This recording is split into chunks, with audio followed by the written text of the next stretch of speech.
So hello guys, welcome back to my channel. आप देख रहे हैं मायूब जॉन एंड आज इसकी वीडियो में आप लोग देख रहे होंगे स्क्रीन पे वर्ल्ड हिस्ट्री का पहला जो टॉपिक है मेसोपोटामियन सिविलाइजेशन पढ़ने वाले हैं। सो आई होप आप लोग सही होंगे एंड आप लोग पढ़ने के लिए रेडी होंगे। तो ये मैं बुक का लाइन बाय लाइन पढ़ूंगा या फिर उसका मैं शॉर्टकट बता दूंगा, हिंदी में करके आपको एक्सप्लेन कर दूंगा ताकि आपको कहानी की तरह लगे एंड आप इसको ईजिली याद कर पाओ।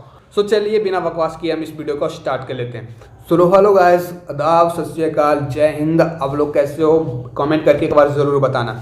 सो इस चैप्टर में मैं जो है वर्ल्ड हिस्ट्री का पहला टॉपिक कवर करने वाला हूँ। इस वीडियो में पहले ही बता रहा हूँ, तो आपसे एक रिक्वेस्ट होगा कि आप लोग पेन या पेपर लेकर बैठना एंड जो जो मैं बोलूँगा पॉइंट्स उसको नोट डाउन कर देना। काफ़ी एग्जाम के लिए काफ़ी वीवीआई साबित हो सकता है। कोई भी एग्जाम हो, एंट्रेंस एग्जाम हो, कॉम्पिटेटिव एग्जाम हो, जो भी एग्जाम हो, सभी के लिए ये वर्ल्ड हिस्ट्री सभी में आता है जनरली, तो सभी के लिए बहुत ही इंपॉर्टेंट होने वाला है। सो आप लोग को कॉपी पेन पेपर लेकर बैठना है एंड सो चलिए स्टार्ट करते हैं हम लोगों को। सो अभी हम कैमरा ऑफ कर देता हूँ ताकि आपको थोड़ा अच्छे से समझा पाऊँ। अभी समझाने में दिक्कत हो रहा है हमें, तो कैमरा ऑफ करके आपको समझाऊंगा तो आप लोग स्क्रीन पे ताकि फोकस कर पाओ अच्छे से। ओके, सो चलिए हम लोग स्क्रीन पे फोकस करते हैं। सो गाइज, आज हम लोग पढ़ने वाले हैं एंशिएंट वर्ल्ड का जो पहला टॉपिक है, पहला सिविलाइजेशन से सबसे पुराना वाला। नेम ऑफ द सिविलाइजेशन क्या है? Mesopotamian civilisation. ओके, 4000 बीसी से लेके 6 सेंचुरी बीसी तक ये अपना रहा था। और ये देखिए मेसोपोटामियन सिविलाइजेशन जो है आगे चल के इसका क्या नाम, अभी आज की डेट में क्या इसको बोलते हैं हम लोग, इराक के नाम से जानते हैं। और ये जो मेसोपोटामियन सिविलाइजेशन है 2 रिवर के बीच में बसा हुआ था। कौन सा रिवर था? रिवर का नाम यहाँ पर दिया गया है, टिग्रिस दिया गया है एंड यूफ्रेटिस दिया गया है रिवर वैली का नाम। तो इसको याद कर लेना है एंड डेट को तो याद कर लेना, 4000 बीसी से लेकर 6 सेंचुरी बीसी तक। ओके, सो इसको हम लोग ब्रोंज एज सिविलाइजेशन भी बोलते हैं। जो इतना सारा सिविलाइजेशन है, Mesopotamian civilization, Egyptian civilization, Harappan civilization, Chinese civilization. Harappan civilization पढ़े होगा तो पता होगा, ब्रोंज एज सिविलाइजेशन हड़प्पन को भी बोलते थे हम लोग। सो अभी हम लोग पढ़ेंगे क्या? Mesopotamian civilisation. सो सबसे पहला जो पॉइंट नोट डाउन करने लायक है, ये सबसे पुराना वर्ल्ड का, इंडिया का नहीं बात कर रहा हूँ, इंडिया का हो जाएगा, बात करेंगे तो ये वाला हो जाएगा हड़प्पन सिविलाइजेशन। ठीक है, पूरे वर्ल्ड का सबसे पुराना, the oldest civilization of the world Mesopotamian civilization हो जाएगा। ये नोट डाउन कर लो अपने कॉपी में कहीं पे भी, या फिर वीडियो को अभी देख लो पूरा, जितना समझना है समझ लो, फिर दूसरे बार वीडियो देखना, उसके बाद नोट डाउन करना। या फिर इसका मैं जो भी पीडीएफ वगैरह होगा अपने डिस्क्रिप्शन में लिंक दे दूंगा, आप लोग वहाँ से जाकर डाउनलोड कर सकते हो। सो यहाँ पर देखिए मेसोपोटामियन मीन्स क्या होता है ये समझ लीजिए सबसे पहले। मैं बैकग्राउंड बना के आप लोग दिखाता हूँ ड्राइंग करके, शायद आपको समझ में आ जाए। ये है पानी, पानी नहीं बोलेंगे इसको दो तरफ है पानी, और ये है मेसोपोटामियन, मतलब ये हो गया दोनों तरफ से रिवर है, बीच में ये जो जमीन है, लैंड है ना, उसी को मेसोपोटामिया बोलते हैं। यहाँ पर इंग्लिश में लिखा गया था land between the reverse, 2 go reverse है, उसके बीच में जो लैंड है, जो सिविलाइजेशन बना हुआ है, बसा हुआ है, उसी को हम लोग मेसोपोटामियन सिविलाइजेशन बोलते हैं। सो इसको इस तरह से याद कर लेना, 2 रिवर था, बीच में एक लैंड बसा हुआ था, यहीं पे लोग रहा करते थे, अपना जो भी किया करते थे, जो भी अपना रासलीला तो यहीं पे हुआ करता था। ये 2 रिवर कौन कौन सा था? टिग्रिस था एंड यूफ्रेटिस था। ठीक है, तो इसको याद कर लेना है, दोनों रिवर का नाम भी आई है, इसको याद कर लेना है। तो अभी तक 3 लाइन आपको बताया मैंने। आप लोगों को सबसे पहले सबसे पुराना वर्ल्ड का सिविलाइजेशन ये लिख लेना है, कौन है? तो यही है मेसोपोटामियन सिविलाइजेशन। उसके बाद इसका मतलब क्या होता है वो लिख लेना है, 2 रिवर के बीच में जो बसा हुआ है उसी को हम लोग मेसोपोटामियंस बोलते हैं। ठीक है, 2 रिवर्स के बीच में जो बसा हुआ लैंड है उसको, कौन कौन रिवर्स के बीच में बसा हुआ है वो बना लेना, डायग्राम बना लो या फिर लिख लो। माइंड को ये सब इजी तरीका ज़्यादा याद रहता है, ऐसे वर्ड बाई वर्ड लिखोगे, इस जैसे कि एग्जाम्पल में ऐसे लिखने लग जाओगे एकदम, जो बुक में दिया। बुक में पढ़ के बोरिंग लगता है कि नहीं आपको, तो वहाँ पे भी लिखोगे तो वहाँ पे कौन सा आपको अच्छा से लगने वाला है, वहाँ भी बोरिंग ही लगेगा। तो कुछ अच्छा से करो यार, कुछ शॉर्ट बनाने का ट्रिक है, कुछ शॉर्ट बनाकर पढ़ो, तब आपको इंटरेस्टिंग लगेगा ये सब्जेक्ट भी एंड काफ़ी अच्छा लगेगा, बोरिंग नहीं लगेगा। अब सेकेंड जो लाइन है काफ़ी इंपॉर्टेंट हम लोगों के लिए है, ये समझना। पहले इसके लिए हम डायग्राम बना देता हूँ, उसके बाद लाइन पढ़ के भी बोलूँगा, समझा दूंगा। अभी डायग्राम देखो, ये आपका क्या हो गया? नॉर्थ पार्ट हो गया, ये आपका साउथ पार्ट हो गया, ये आपका मिडिल पार्ट हो गया, ठीक है। सो यहाँ पर दिया गया जो यहाँ पर सबसे पहले मेसोपोटामिया 4 रीजन से कॉम्प्राइज है, ठीक है। 4 रीजन इसका है। कौन कौन से रीजन है? जो सुमेर है, ये साउथ वाला है ना, तो साउथ पार्ट में सुमेर बसा हुआ था। सुमेर रीजन है, मतलब सुमेर साउथ पार्ट में है। एंड जो ये नॉर्दर्न पार्ट में कौन है? एसरिया है, ओके।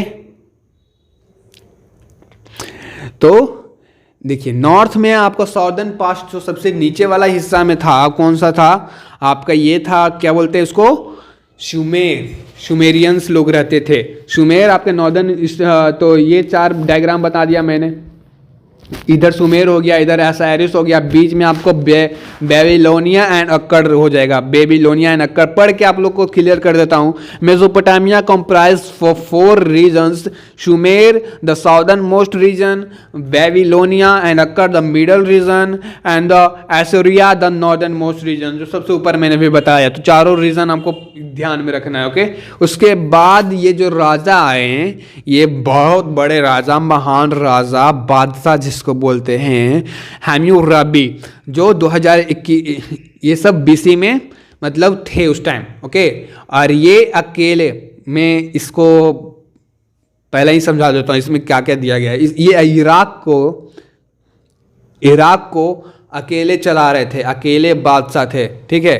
1 किंगडम एंड अकेले इसको, मतलब बहुत बड़े रूलर थे, बहुत बड़े ग्रेटेस्ट रूलर थे अपने टाइम पे, ये जो हैं हैम्यूराबी 2100 बीसी में, ओके। सो ये याद कर लेना है, ये कौन से थे?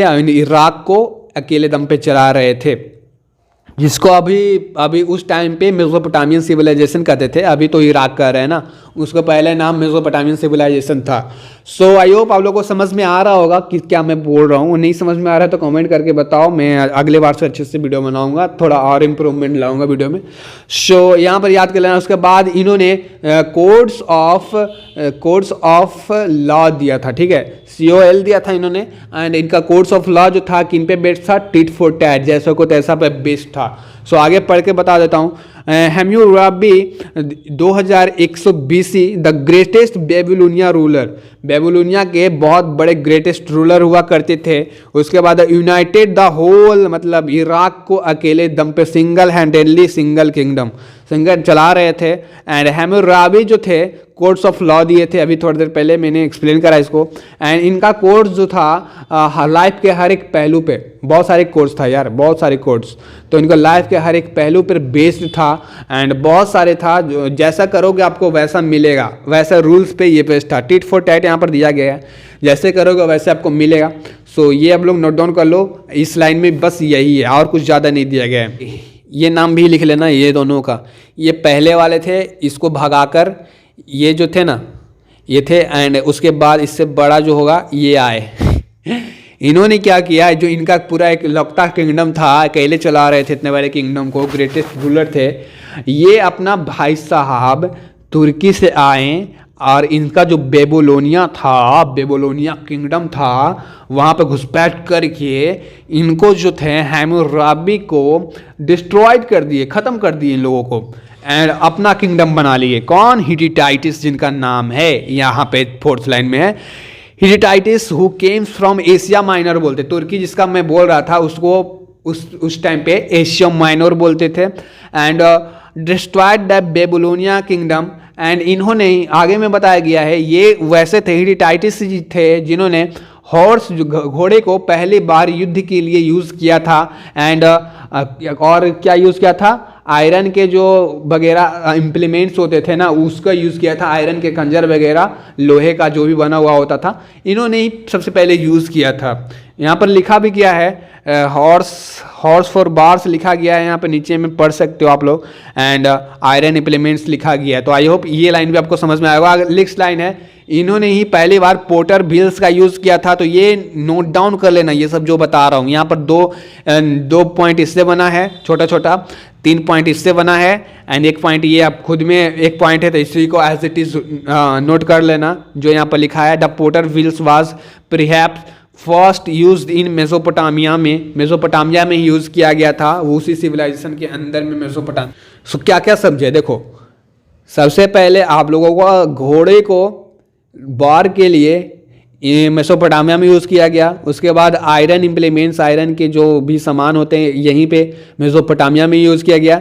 उसके बाद ग्लास ब्लेयर, ग्लास जो होता है ना, ग्लास बेयर भी यहीं पे यूज़ किया गया। उसके बाद यहाँ पर पोटर्स व्हील्स जो होता है, चक्के, यहाँ पर आगे में बताया गया जो नेक्स्ट लाइन है आप लोगों को मैं समझा दिया। उसके बाद ये सुमेरियन कौन है? सुमेरियन वही थे जो नीचे वाले पार्ट में थे, साउदर्न मोस्ट पार्ट में सुमेर थे, उसी को सुमेरियन रहने, सुमेर था वो पार्ट का नाम फॉर रीजन मैंने बताया था ना अभी ऊपर। और वहाँ के रहने वाले को सुमेरियंस बोलते हैं। ओके, तो सुमेरियंस वो लोग हैं पहली बार method of writing system, method of writing या सिस्टम ऑफ राइटिंग को इन्होंने इवॉल्व किया, इन्होंने पिक्चर में लाया। समझो एक तरह से मूवी चल रहा है, ठीक है, इतना जितना बताया मैंने। सो ये जो सुमेर्स लोग थे ना रीजन, उन्हीं वहीं पे जाके हम लोगों को पता चला कि हाँ मेथड ऑफ राइटिंग भी होता है, कुछ लिखने का प्रचलन भी पहले हुआ करता था। तो सुमेर्स में ही पता चला था हम लोग को सुमेरियंस के द्वारा। Sumerians they are the first who evolve the proper system of writing and वो जो सिस्टम ऑफ राइटिंग पहले का हुआ करता था, उन्होंने जो हिस्ट्रोलॉजिकल लोग हैं उन्होंने उनका नाम क्या दिया है? क्यूनिफॉर्म नाम दिया है उस राइटिंग को। तो क्यूनिफॉर्म उस नाम है राइटिंग का, सिस्टम ऑफ राइटिंग उस टाइम जो हुआ करता था, मिला था, उसका क्या नाम है? क्यूनिफॉर्म नाम है। इसको याद कर लेना, रेड कलर में दिया गया है साफ साफ, इसको एक बार याद कर लेना है, ठीक है।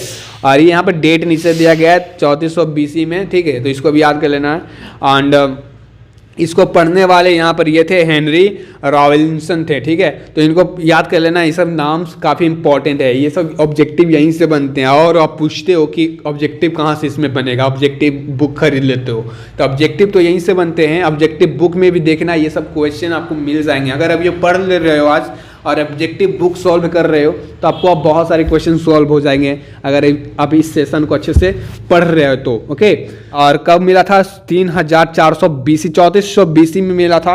एंड कहाँ पर मिला था? पढ़ने वाले का नाम है, कौन पढ़ के बताए थे? सो इनका नाम है Henry Robinson, Henry Robinson, Henry Robinson. Okay, I hope याद हो गया होगा। सो ये जो थे कहाँ पर मिला था? तो समझ जाओ इस तरह के क्ले टैबलेट्स थे, वहीं पे कुछ लिखा हुआ था। तो ये आम लोगों को पढ़ना बहुत मुश्किल था, तो इनको पढ़ने के लिए इनके जैसे महान आदमी का साथ चाहिए था। इनको नोबेल पुरस्कार से सम्मानित करो यार मतलब ये पढ़े थे, मजाक कर रहा था मैं, ये पढ़ने वाले थे, तो इनका नाम याद रख लेना, काफ़ी वीवीआई क्वेश्चन बन सकता है इससे। उसके बाद नेक्स्ट है कि नेक्स्ट आपको दिया गया था मेसोपोटामियन सिस्टम। हाँ, यहाँ पर ये वाला लाइन मेरा फेवरेट है। इनका जो था ना, इसको मैं अपने तरीके से समझाना चाहता हूँ। ये देखिए 60, 10, इसको मतलब हम लोग का जो मेथड ऑफ राइटिंग है, मेथड ऑफ काउंटिंग, हम लोग का जो मेथड ऑफ काउंटिंग है, 10 हो गया, 10 से 20 जाता है, 20 से 30 जाता है, 40 जाता है, 50 जाता है, 60 जाता है, 70 जाता है। तो इसको क्या बोलते हैं हम लोग अपने लैंग्वेज में? डेसिमल बोलते हैं ना। तो ठीक इसी प्रकार से ये हम लोग का है, ये उस टाइम में मेसोपोटामिया लोग का, मेसोपोटामियंस का ये हुआ करता था। इसका नाम क्या था? शिक्षा, मतलब 60 ही होता है यार, शिक्षा डेसिमल। तो हम लोग का डेसिमल जिसको बोलते हैं, इन लोग का शिक्षा डेसिमल बोलते थे। तो ये याद कर लीजिएगा।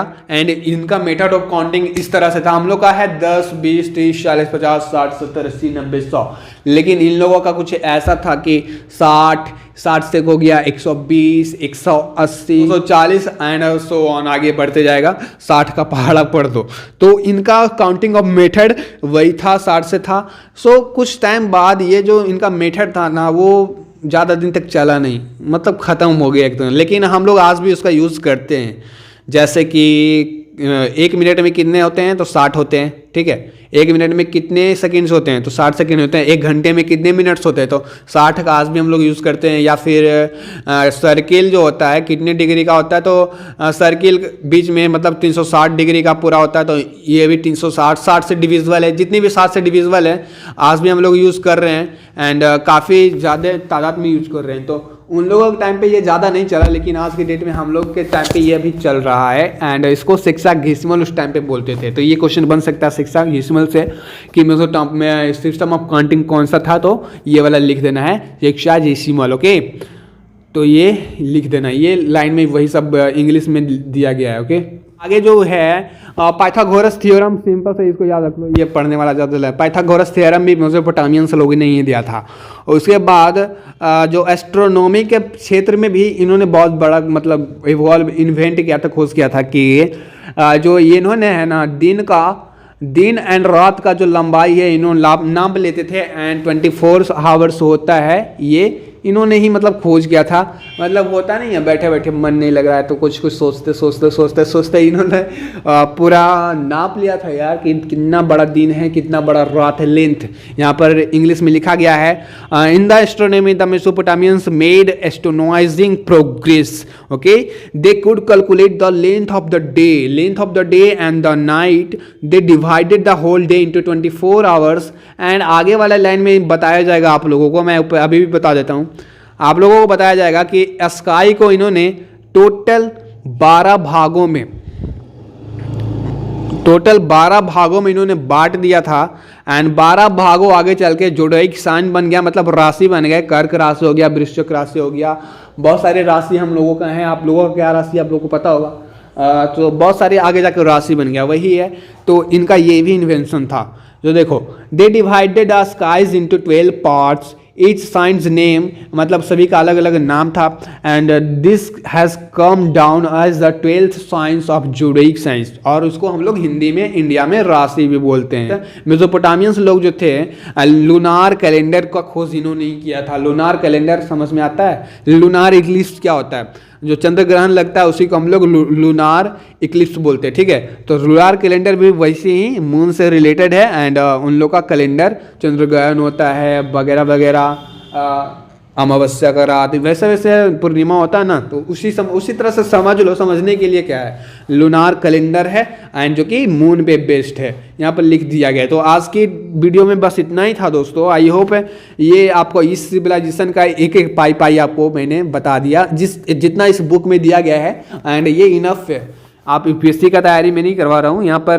कोई कॉम्पिटिटिव एग्जाम या कोई एंट्रेंस एग्जाम BHU का हो गया या फिर SSC बैंकिंग रेलवे, सभी के लिए इंपॉर्टेंट है। Entrance exam and competitive exam दोनों के लिए, ठीक है। सो आई होप समझ में आया होगा।